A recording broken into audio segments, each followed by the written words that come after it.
This commentary is not what you think it will be, and it is by no means to demean, denigrate, or disrespect our Black family that has served the U.S. military, both present and in the past.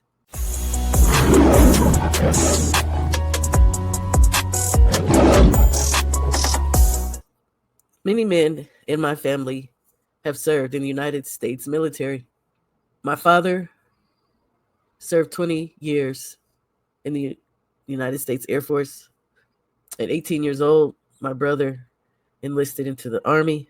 I myself, at one point, was going to enlist into the United States Air Force after being in ROTC throughout my years in high school.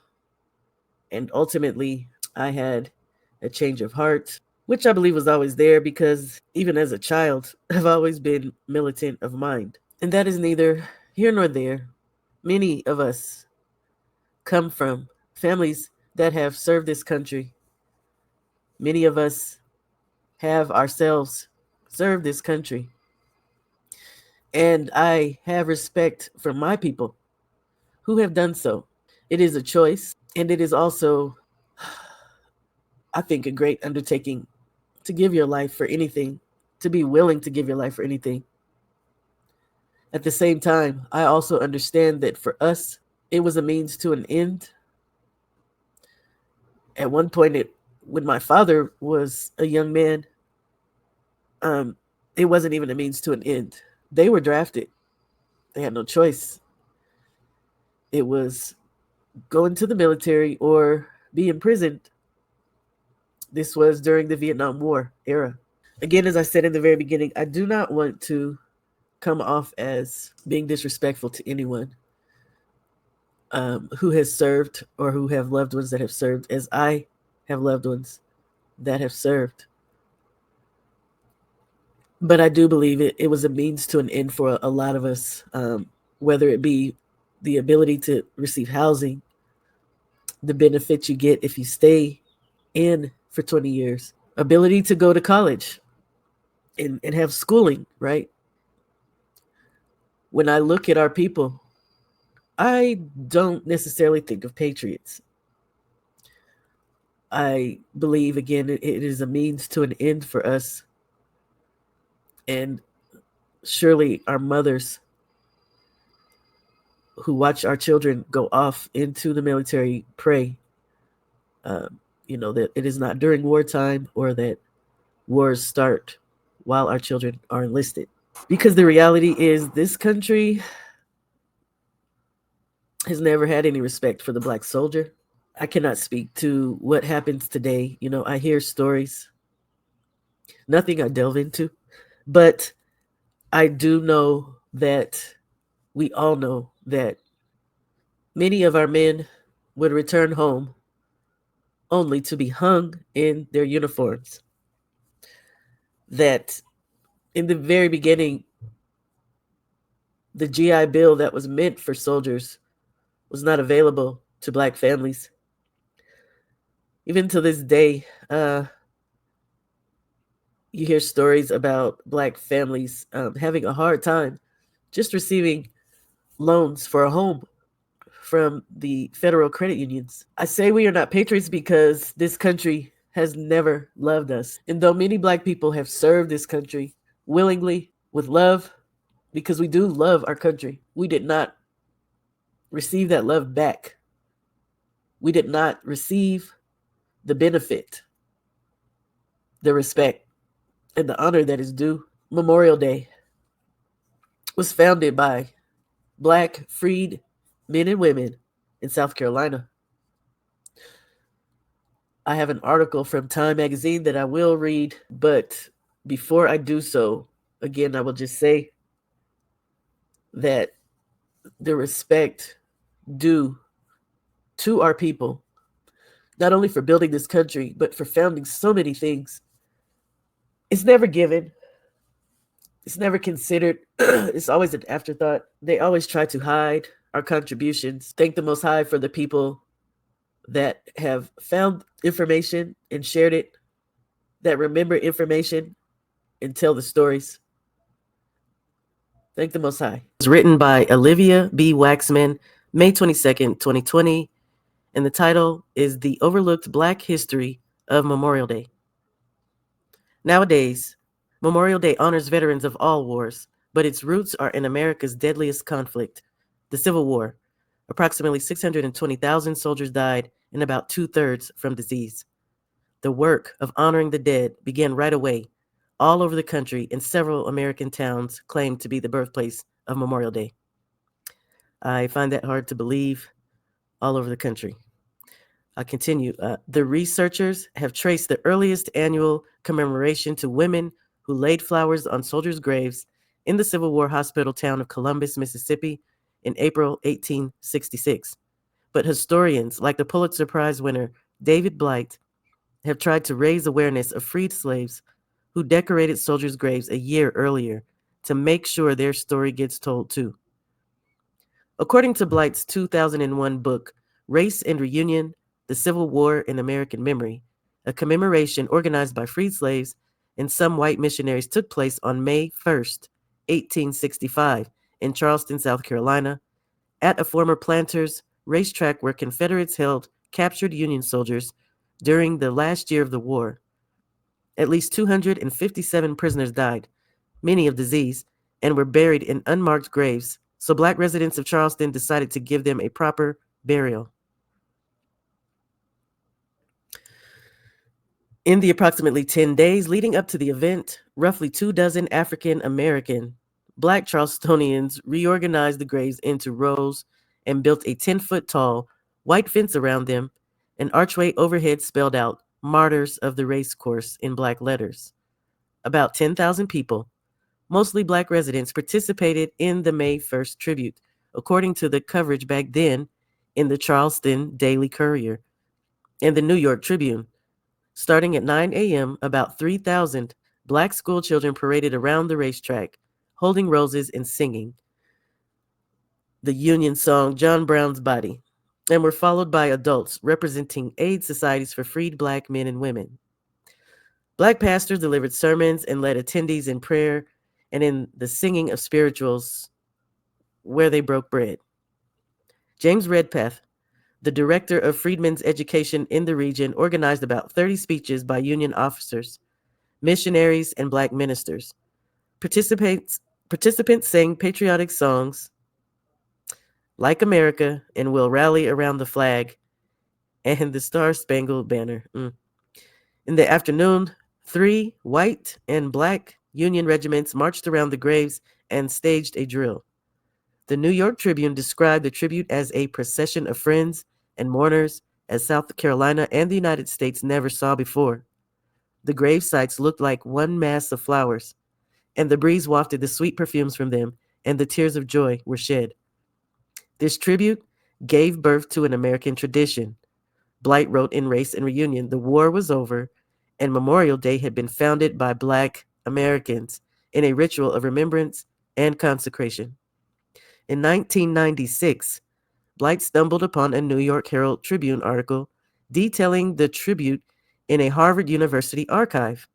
But the origin story it told was not the Memorial Day history that many white people wanted to tell, he argues. Are we not surprised? I've said before, and I will say it again. These people, yes, the person who is the conqueror, the colonizer, yes, they will have the ability to write history. But the thing is, our colonizer is not smart. They are not the high IQ people that they claim to be because they never hide information. All this information can be found somewhere. You know, they're not burning books anymore. They're not destroying information. They just figure that you won't read it. But I'll continue. About 50 years after the Civil War ended, someone in the United Daughters of the Confederacy, if you do not know who they are, please look them up. These will be the ladies that are responsible for all of the Confederate statues that were placed around America, not just the South. The United Daughters of the Confederacy asked the Ladies Memorial Association of Charleston to confirm that May 1st, 1865 tribute occurred and received a reply from one S.C. Beckwith. I regret that I was unable to gather any information in answer to this.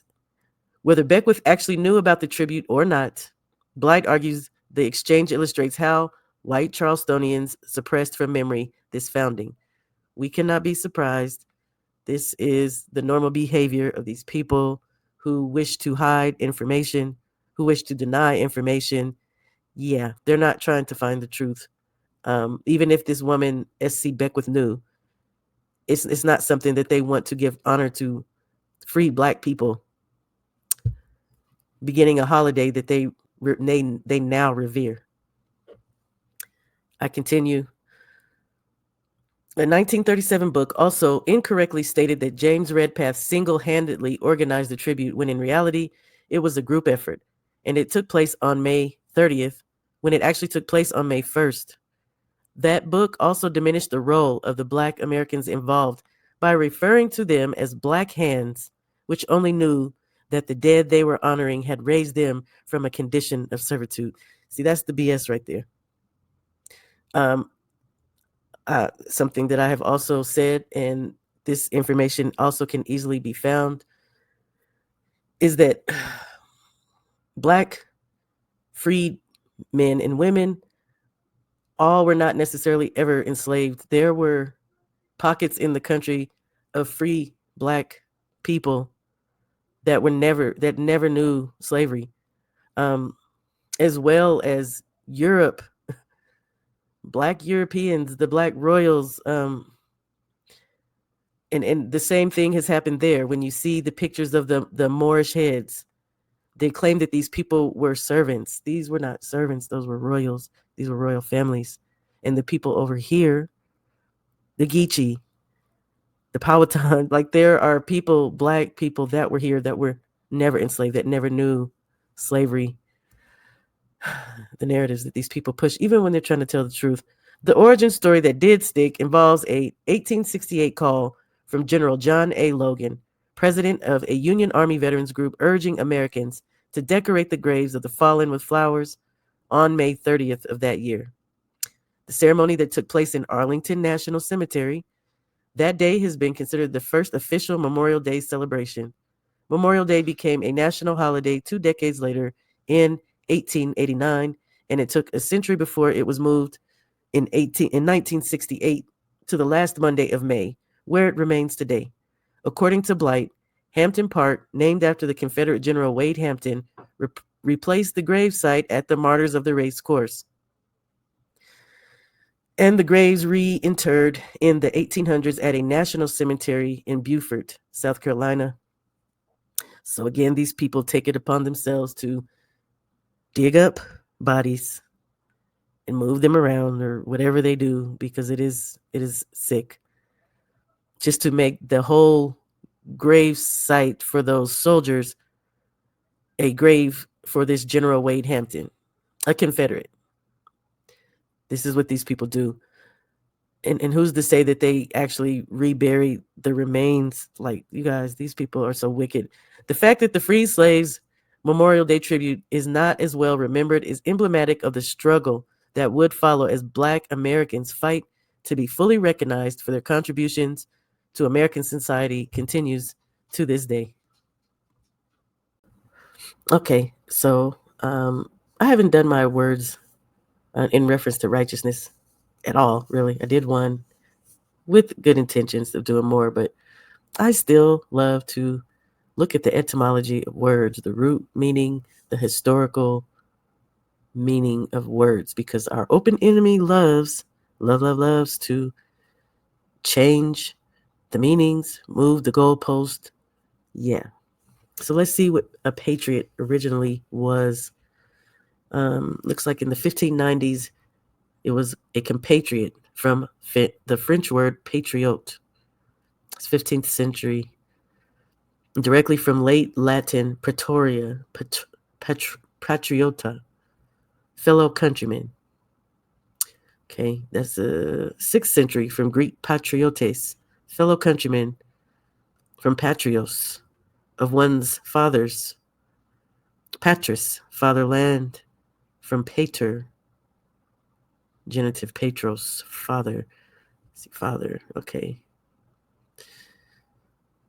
Interesting. Okay. The patriotes, your fellow countrymen, was applied to barbarians who had only a common patris, fatherland, homeland, being used of Greeks who had a common polis, meaning loyal and disinterested lover and defender of one's country and its interests, is attested from circa 1600, but it became an ironic term of ridicule, interesting, or abuse from mid 18th century in England, so that Johnson, who at first defined it as one whose ruling passion is the love of his country, in his fourth edition added it's sometimes used for a factious disturber of the government. Ding, ding, ding. Look, this is what we got today. A factious disturber. These are your current so-called patriots. A factious individual is given to, characterized by, or promoting internal dissension, insubordinate, given to faction, addicted to form parties and raise dissensions in opposition to government or the common good, turbulent, seditious, prone to clamor against public measures or men, set of persons. Yeah, that to me is your current patriot, your American flag wearing, toting it on your truck, wearing them as draws. Look, we ain't supposed to be doing none of that with that flag. You ain't supposed to be doing none of that. Flags be filthy, but they swear up and down, oh, I love my country. Look, anyway, let me move around. It was somewhat revived in reference to resistance movements, interesting, in overrun countries in World War II. And it has usually had a positive sense in American English, where the phony and rascally variety has been consigned to the word patrioteer, 1928. Wow, here we go again. Phony and rascally variety. This, family, is your patriot of today. Okay? Yeah, they had that right. A Marion mother is searching for answers as to how her son died in a South Carolina VA hospital after being injured while on military duty in the Middle East. Her son, 23-year-old Sergeant Quandarius Stanley, was seriously hurt while delivering aid on an American-built pier in Gaza. U.S. military officials have not provided many details, but say he was not in combat. After being injured, his health seemed to be improving, but not long after he returned to South Carolina, he died. Well, I spoke exclusively to Stanley's mother, who is anxiously waiting for test results to shed some light on what may have happened. Can you see what show that is?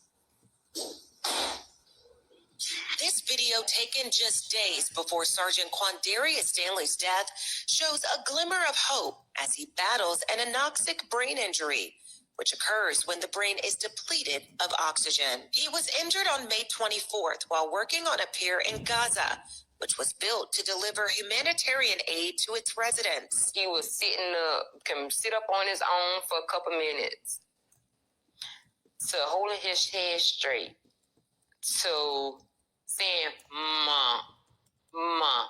His mother, Anna Stanley, remained by her son's side during the long health journey that spanned from Israel to Texas and back to South Carolina. But after just days at William Jennings Bryan Dorn VA Medical Center in Columbia, tragically, Quandarius died on October 31st. I don't know if he was getting the right amount of medicines. I don't know, because that's the only thing they had to do was give him his medicine. He was stable. Stanley is now demanding answers from the VA. She's also working to learn more about what went wrong in Gaza. I asked them, what happened to my baby? What happened to my baby? His words was, "Ma'am, I don't know."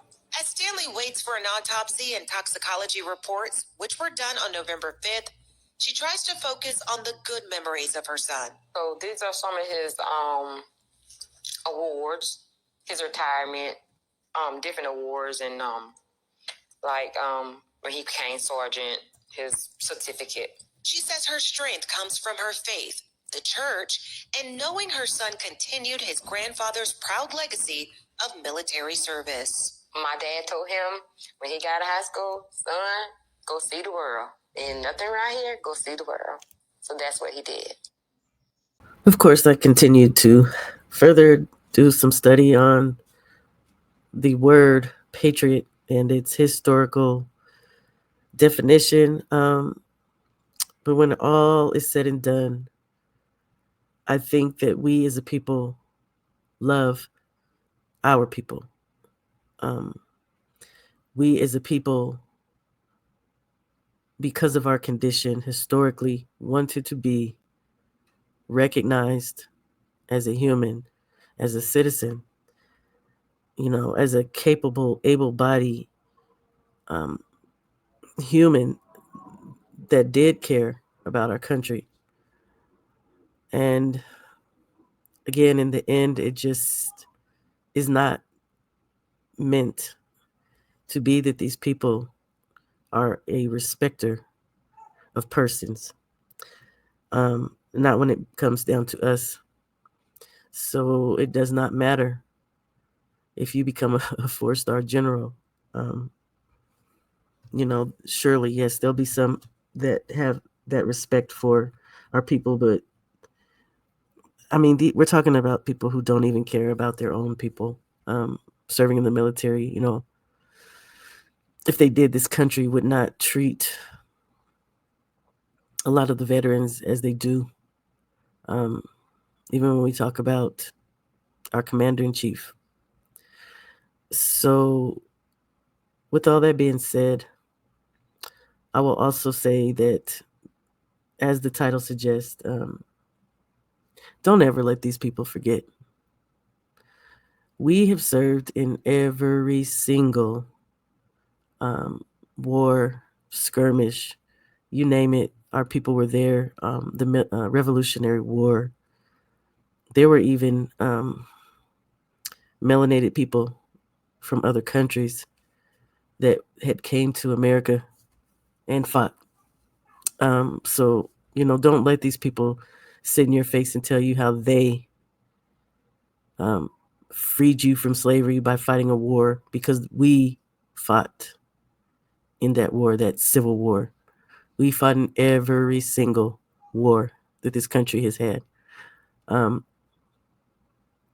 and the crazy part of it is, to me personally, we don't start wars. We, again, become part of the military as a means to an end, for the benefits that it serves. Typically, we are and have been the poor class. So, all that the military has to offer, by way of benefits, yes, you know, as well as wanting to prove, in my mind, that we are capable and willing and citizens who love our country. So, you know, again, though, we don't start wars, we just participate in them. I would also like to say there are a couple of channels here on YouTube um, that have some of the information that I have spoke about. There's a gentleman, he's called Straight Up.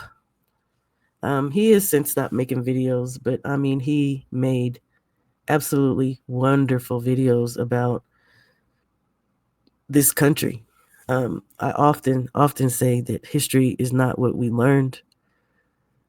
It is much different than what we were taught in school, the true history of America. And he's just one of many channels that has documented the Black and melanated people um, in this country who served in these wars. I mean, down to the roles and the descriptions of the men. Again, giving proof to who was serving It was not a bunch of white Europeans. A lot of them were black Europeans. Another brother who doesn't necessarily speak to the military, but I guess you would say we have the same stance as far as us not being patriots as black people in this country, and that is Runaway Slave. The brother Runaway Slave. He does a lot of videos about what's happening in the black community as far as crimes committed against us, um, things that our people are doing out here. He has a litany of topics, to be honest, but it is all in regards to us. And yeah, I just like his mindset. So, a matter of fact, the video that I showed about the gentleman who was in the military and returned home and passed away, that came from one of his videos. So, shout out to Runaway Slave for that clip.